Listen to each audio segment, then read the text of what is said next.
अवकाळी पावसामुळे गेल्या अनेक दिवसापासून कृषी उत्पन्न बाजार समितीमध्ये खरेदी बंद होती सोयाबीनची। पण या खरेदीचा आता आजपासून सुरुवात झालेली आहे। आपण पाहू शकता की आता ऊन तापतं आणि आता या जसं ऊन तापतं तसंच त्याप्रमाणे या ठिकाणी सोयाबीनची आवक वाढताना आपल्याला पाहायला मिळतं। आपण याच कृषी उत्पन्न बाजार समितीमध्ये या ठिकाणी पाहू शकता की सोयाबीनची खरेदी या ठिकाणी सुरू आहे आणि या ठिकाणी शेतकरी आपलं सोयाबीन जे आहे मोठ्या प्रमाणात या ठिकाणी आणताना दिसत आहे आणि याची खरेदी सुरू आहे।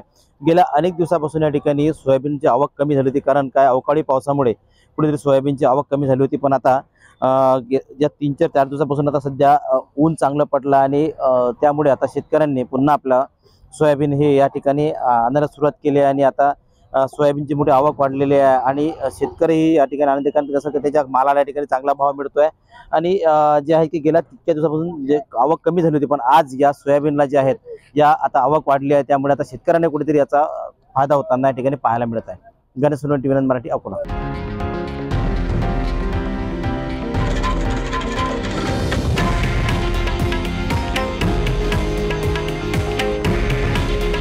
हे आहे देशातील नंबर 1 न्यूज नेटवर्क आणि आपण पाहत आहात टीव्ही 9 मराठी। काळजी तुमची, हित महाराष्ट्राचं।